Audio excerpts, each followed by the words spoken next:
नमस्कार दोस्तों, मैं अभिलाष सूर्यवंशी आप सभी का स्वागत करता हूं। चलिए आज हम परसेंटेज चैप्टर को और आगे बढ़ाते हैं और कुछ नए प्रकार के क्वेश्चन हल करके देखते हैं। तो देखिए क्वेश्चन है, चीनी के मूल्य में 50% की वृद्धि कर दी गई है। खपत में कितने प्रतिशत की कमी की जाए कि व्यय केवल 20% बढ़े। तो देखिए क्वेश्चन क्या बोला जा रहा है, चीनी का जो प्राइस है वो 50% बढ़ा दिया गया है, तो उसके खपत में मतलब यूजेज में कितने प्रतिशत की कमी की जाए कि उसका व्यय मतलब खर्च के केवल 20% बढ़े। तो देखिए क्वेश्चन में बोल रहा है चीनी का मूल्य 50% वृद्धि की गई है, तो हमको चीनी का मूल्य तो पता नहीं है, तो हम क्या करेंगे, चीनी का मूल्य को मान लेंगे। तो मान लेते हैं कि चीनी का जो मूल्य है, चीनी का मूल्य को हम मान लेते हैं 10 रुपया प्रति किलोग्राम। क्या माना, 10 रुपया प्रति किलोग्राम माना। और मान लेते हैं कि वह 10 रुपया किलोग्राम के हिसाब से 10 किलो चीनी खरीदता है, तो इसका खर्च कितना होगा। तो इसका जो व्यय है, खर्च है, वो कितना हो जाएगा, 10 गुणा 10 100 रुपया। मतलब 10 रुपया प्रति किलोग्राम के हिसाब से यदि 10 किलोग्राम चीनी खरीदते हैं तो हमको कितना पड़ता है, 100 रुपया उसका खर्च पड़ता है। अब देखिए क्वेश्चन में बोला जा रहा है कि चीनी के मूल्य में 50% वृद्धि कर दी गई है। तो चीनी का मूल्य जो उसको हम 50% बढ़ा देते हैं, तो 10 रुपये का 50% बढ़ाएंगे, तो 10 रुपये 50% बढ़ाएंगे तो क्या हो जाएगा, 10 का 50% 5 होता है, तो ये हो जाएगा 15 रुपया। तो खपत में कितने प्रतिशत की कमी की जाए कि व्यय केवल 20% बढ़े। अब यहाँ पर बोल रहा है कि मूल्य को 50% वृद्धि कर दिए गए और खर्च को, व्यय को 20% बस बढ़े। तो व्यय जो है 100 रुपया था, उसको 20% बढ़े बोल रहे हैं, मतलब 100 का 20% बढ़ाएंगे तो क्या हो जाएगा, 120 रुपया हो जाएगा। तो हमको क्वेश्चन पूछ रहा है कि खपत में कितने प्रतिशत की कमी करें। ये जो खपत है इसमें कितने प्रतिशत की कमी करें। तो देखिए पहले जो है 10 रुपया प्रति किलोग्राम के हिसाब से 100 रुपया में हमको 10 किलोग्राम चीनी मिलता था, तो अब 15 रुपया प्रति किलोग्राम के हिसाब से 120 रुपया में कितना किलोग्राम चीनी मिलेगा। तो यहाँ से हमको मिल जाएगा उसका खपत 1 से। तो खपत की मात्रा क्या हो जाएगी, तो खपत की मात्रा बराबर कुल रुपया और उसका मूल्य। तो यहाँ से 15 अट्ठे 120 हो जाएगा। इस तरह हम बता सकते हैं कि चीनी के मूल्य में यदि हम 50% वृद्धि कर दिए और उसका जो खर्च है वो 20% बढ़ रहा है, तो यहाँ पर हमको 8 किलोग्राम चीनी प्राप्त होगा। अब देखिए पहले 10 रुपया प्रति किलोग्राम के हिसाब से 100 रुपया में 10 किलो चीनी मिलता था, और अब जब हम चीनी के मूल्य में 50% की वृद्धि किए और उसके व्यय को 20% बढ़ाए, तो 120 रुपया में 15 रुपया किलोग्राम के हिसाब से 8 किलोग्राम चीनी मिल रहा है। मतलब जो चीनी की खपत है, चीनी की मात्रा है, वो पहले सब क्या हो गई, कम हो गई। पहले अपने को 10 किलोग्राम मिलता था, अब कितना मिल रहा है, 8 किलोग्राम मिल रहा है। तो यहाँ पर कितने की कमी हो रही है, 10 में 2 किलोग्राम की कमी हो रही है। तो ये 10 में 2 किलोग्राम जो है कितना प्रतिशत होगा, तो 2 जो है 10 का कितना प्रतिशत होगा, दिख रहा है साफ साफ 20%। तो इसको हम प्रतिशत के रूप में लाते हैं, तो 2/10, क्योंकि 10 पर हम 2 किलोग्राम को प्रतिशत निकाल रहे हैं, और गुणा 100 कर देंगे। अब इसको हल करेंगे तो क्या आ जाएगा, 20%। तो इस तरह चीनी की खपत में 20% की कमी होगी।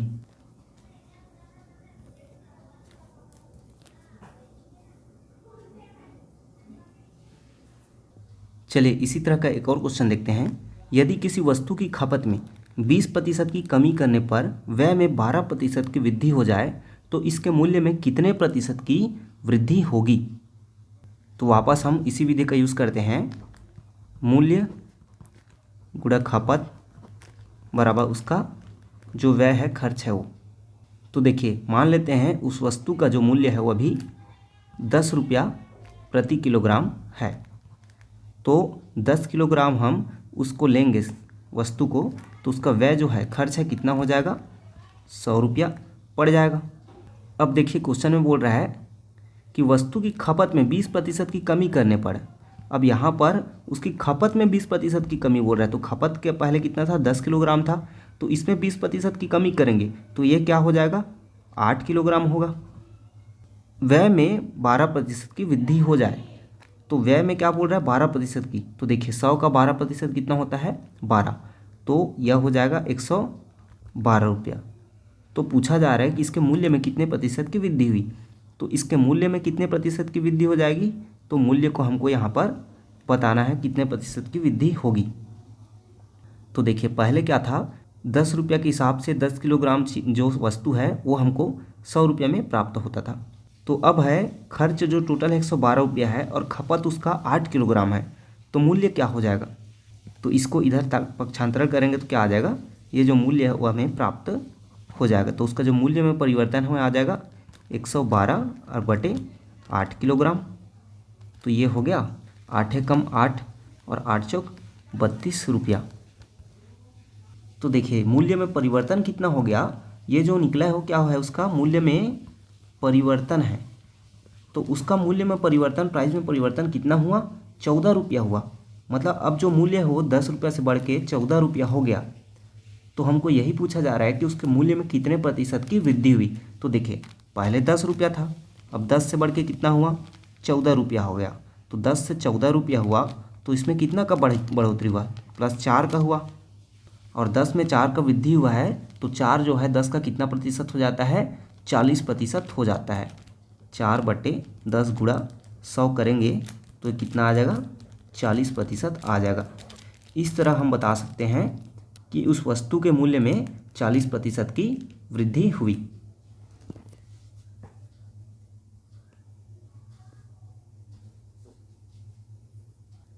देखिए अब अगला टाइप देखते हैं, प्रतिशत कमी होने पर प्रतिशत वृद्धि ज्ञात करना।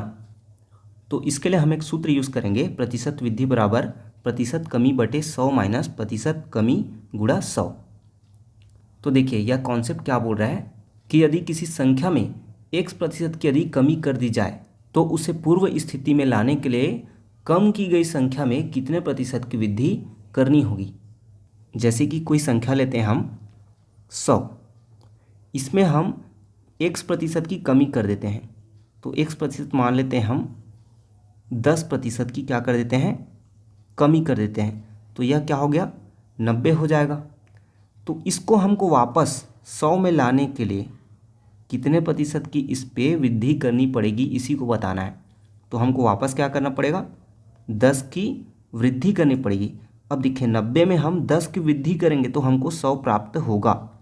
तो यह 10 जो है 90 पर वृद्धि हो रहा है, तो 10 का 90 पर हम प्रतिशत निकालेंगे। तो इस तरीके से क्या हो जाएगा, ये 10/90 गुणा 100। अब इसको निकालेंगे प्रतिशत तो क्या हो जाएगा, ये 0 0 कैंसिल और 9 एक कम 9, 9 एक कम 9 और एक शेष बचेगा तो 1/9 प्रतिशत। तो इस तरह उस संख्या को वापस हमको पूर्व स्थिति में लाने के लिए उस संख्या पर 11 सही 1/9 प्रतिशत की क्या करना पड़ेगी, वृद्धि करनी पड़ेगी। तो इसी को हम इस सूत्र से भी हल कर सकते हैं। तो देखिए सूत्र में क्या बोला गया है, प्रतिशत वृद्धि बराबर प्रतिशत कमी बटे 100 माइनस प्रतिशत कमी गुणा 100। तो इसको डायरेक्ट हम सूत्र में भी यदि रखते तो सूत्र में क्या बोल रहा है, देखिए यहाँ पर हम 10% की कमी किए थे, तो प्रतिशत कमी 10 बटे 100 माइनस कितना प्रतिशत की कमी किए 10, तो 10 गुणा 100, ये हमारा सूत्र के हिसाब से हुआ। तो वापस हमको प्राप्त क्या हो गया, 10/90 गुणा 100 और इसका मान अभी हमने निकाला है 11 सही 1/9 प्रतिशत की वृद्धि।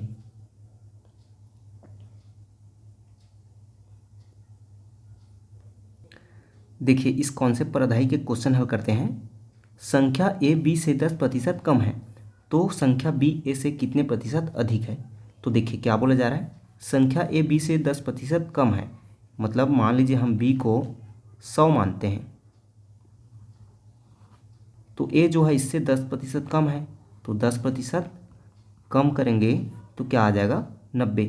ये वही वाला क्वेश्चन है जो अभी मैंने ऊपर में आपको हल करके बताया है, बस क्वेश्चन का बोलने का तरीका बदल गया है।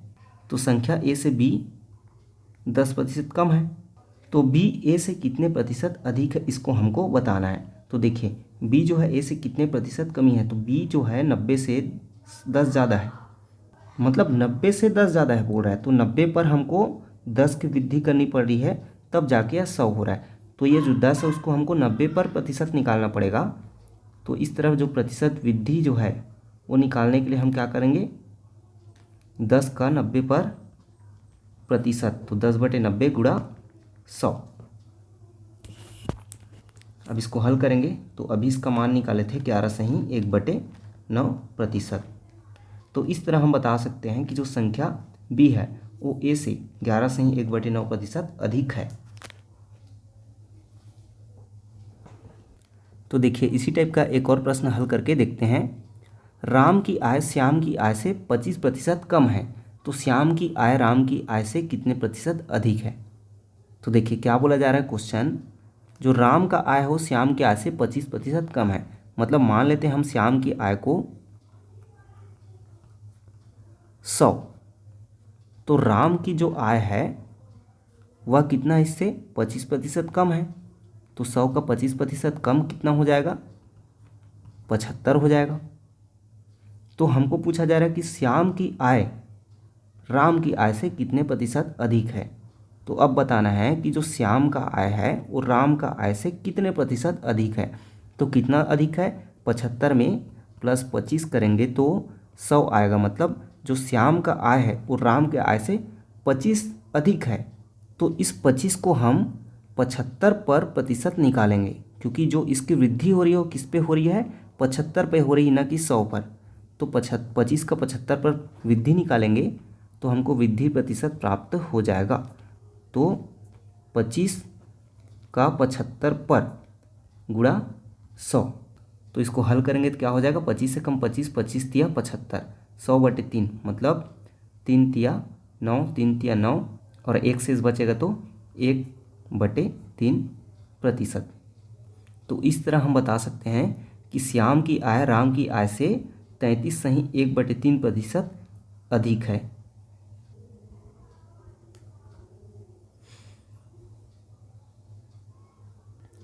देखिए एक और क्वेश्चन देखते हैं। एक कर्मचारी की मजदूरी में 20% की कटौती की गई है।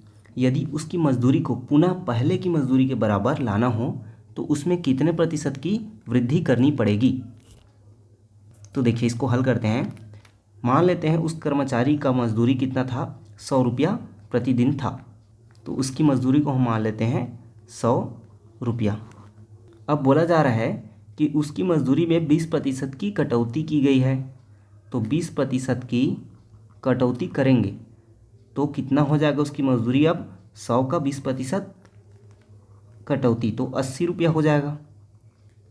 तो अब पूछ रहा है कि यदि उसकी मजदूरी को पुनः पहले की मजदूरी के बराबर लाना हो, मतलब 80 से अब वापस हमको 100 में लाना है, तो उसकी ये कटौती वाले मजदूरी में कितने प्रतिशत की वृद्धि करनी पड़ेगी।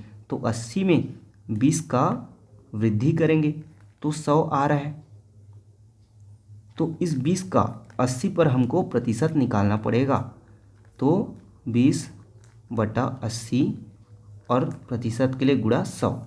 तो इसको हल करेंगे तो 2 शून्य 2 एक कम 2 चौक 8, 4 एकम 4, 4 दूनी 8, 4 पंछे 20। इस तरीके से उसकी जो कटौती वाली मजदूरी है उसको वापस हमको पहले वाली मजदूरी के बराबर लाना है, तो उसमें हमको 25% की वृद्धि करनी पड़ेगी।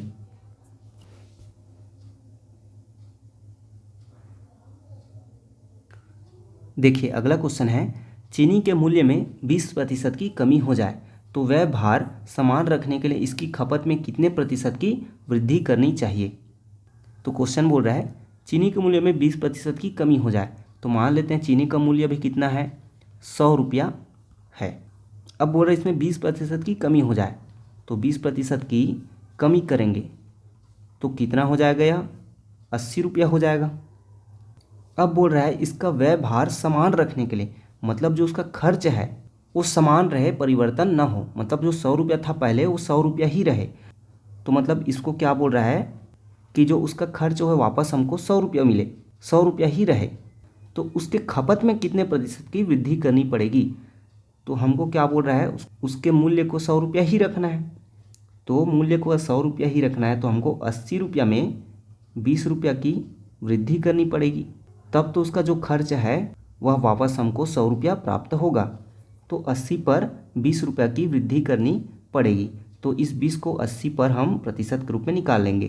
तो 20/80 गुणा 100, तो ये हो जाएगा 2 एकम 2 चौक 25%। इस तरह 25% की वृद्धि करनी पड़ेगी। या फिर देखिए इसी को दूसरे तरीके से बना सकते हैं। जैसे क्वेश्चन बोल रहा है चीनी का मूल्य में, तो उसका मूल्य है, और यहाँ तो मूल्य मान लेते हैं हम उसका 10 रुपया प्रति किलोग्राम है, और मान लेते हैं हम 10 किलोग्राम चीनी लेते हैं, मतलब खपत करते हैं। तो इसका जो व्यय है, मतलब खर्च है, व्यय भार है, वो कितना हो जाएगा? 10 × 10 100 रुपया हो जाएगा। अब बोल रहा है चीनी के मूल्य में 20% कमी हो जाए, मतलब मूल्य को हम 20% घटा देते हैं, मतलब यह कितना हो जाएगा? 8 रुपया हो जाएगा। तो उसके व्यय भार को समान रखना है, मतलब व्यय भार को हमको कुछ परिवर्तन नहीं करना है, कितना रखना है? यह 100 रुपया ही रहे। तो उसके खपत में कितने प्रतिशत की वृद्धि होगी, हमको ये बताना है। तो देखिए सीधी सी बात है, मूल्य जो है वो घट के 8 रुपया हो गया, 20% कम हो गया, और हमको 100 रुपया में ही चीनी लेना है। पहले 100 रुपया में 10 किलोग्राम चीनी मिलता था, तो अब 100 रुपया में जब 8 रुपया रेट हो गया है, तो हमको जाहिर सी बात है ज़्यादा किलोग्राम चीनी मिलेगा। तो इसी खपत को अब हमको निकालना है कि कितना बढ़ेगा। तो ये 100 रुपया में अब हमको 8 रुपया के हिसाब से कितना किलोग्राम चीनी मिलेगा? 8 एकम 8, 8 दूनी 16 और 8 पंछे 40। तो इस तरह अब हमको 8 रुपया के हिसाब से 100 रुपया में 12.5 किलोग्राम चीनी प्राप्त होगा। मतलब जो खपत है उसका, अब देखिए पहले 10 किलोग्राम मिलता था, अब 12.5 किलोग्राम मिल रहा है, मतलब खपत है वो बढ़ गया। तो कितना बढ़ा इसी को हमको निकालना है। तो देखिए पहले खपत था कितना? 10 किलोग्राम, अब बढ़ के कितना हो गया? 12.5 किलोग्राम हो गया। तो इस 10 पर कितने की वृद्धि हुई? तो 2.5 की वृद्धि हो रही है। तो 10 पर 2.5 को हम प्रतिशत के रूप में निकालेंगे तो कितना प्रतिशत हो जाएगा? 25% हो जाएगा, दिख रहा है। या फिर आप इसको डायरेक्ट निकाल भी सकते हैं। तो 2.5 है, इसको यदि हम दशमलव को हटाते हैं तो यह हो जाएगा कितना? 10 पर, तो दशमलव को हटाए तो ये 100 हो गया, गुणा 100, 100 कैंसिल हो गया, कितना आ गया? 25% की वृद्धि। तो आप दोनों तरीके से बना सकते हैं।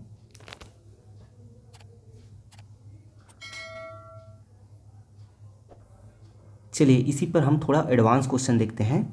किसी वस्तु की कीमत में 40% की कमी कर दी गई है, खपत में कितने प्रतिशत की वृद्धि कर दी जाए जिससे वस्तु हेतु व्यय भार में 20% की कमी हो सके। तो देखिए क्वेश्चन क्या बोल रहा है, पहले तो हम उसका जो मूल्य है, कीमत है, और खपत और उसका व्यय भार को लिख देते हैं। तो सबसे पहले हम क्या मान लेंगे कि कोई वस्तु है, उसका रेट जो है 10 रुपया प्रति किलोग्राम है। तो 10 किलो हम वस्तु को लेंगे तो उसका व्यय भार जो है, खर्चा कितना हो जाएगा? 10 × 10 100 रुपया हो जाएगा। अब बोल रहा है कि वस्तु की कीमत में 40% कमी कर दी गई है। तो वस्तु की कीमत को हम 40% कम करते हैं तो यह क्या हो जाएगा? 10 का 40% 4, मतलब 6 रुपया हो जाएगा। तो खपत में कितने प्रतिशत वृद्धि करें जिससे वस्तु हेतु व्यय भार में, मतलब जो व्यय भार है उसका, वो क्या बोल रहा है? 20% कम हो जाए। तो व्यय भार को 20% कम करेंगे तो क्या हो जाएगा? 100 से 20% कम, तो ये 80 रुपया हो जाएगा। तो देखिए पहले 10 रुपया किलोग्राम के हिसाब से 10 किलो हम लेते थे तो हमको 100 रुपया में प्राप्त होता था। अब जो मूल्य है वो 6 रुपया हो गया, कम हो गया। तो सीधी सी बात है, जो वस्तु है वो अब हमको ज़्यादा मिलेगा।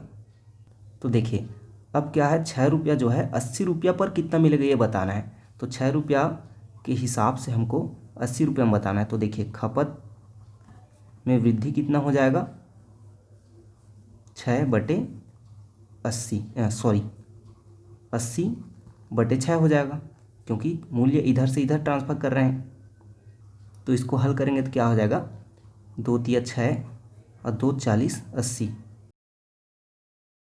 तो इसको अभी आप 40/3 के रूप में हम लिखते हैं, या फिर हल करेंगे तो दशमलव में क्या आएगा, 3 एकम 3 और 3 तिया 9, फिर दशमलव 3 तिया 9, तो 13.33 आ जाएगा। तो देखिए पहले जो वस्तु है वो 10 किलोग्राम मिलता था, अब वो कितना मिल रहा है हमको, वृद्धि हो गई उसमें 13.33 किलोग्राम मिल रहा है। तो इसमें वृद्धि जो हो रही है कितने की हो रही है, तो 3.33 की वृद्धि हो रही है। तो इस 3.33 को हम 10 किलोग्राम पर प्रतिशत निकालेंगे तो क्या हो जाएगा, तो 3.33 है, इसको हम दशमलव को हटाएंगे तो क्या हो जाएगा, 33.3 बटे 10 किलोग्राम। तो जब दशमलव हम हटाए हैं यहाँ से एक दशमलव को, तो यह हो गया 100 गुणा 100। इस तरीके से 100 कैंसिल, तो हमको क्या प्राप्त हो गया, 33.3%, या भिन्न के रूप में हो जाएगा 33 सही 1/3%। तो उसके खपत में कितने प्रतिशत की वृद्धि हुई, 33.3%, या 33 सही 1/3% की वृद्धि हुई।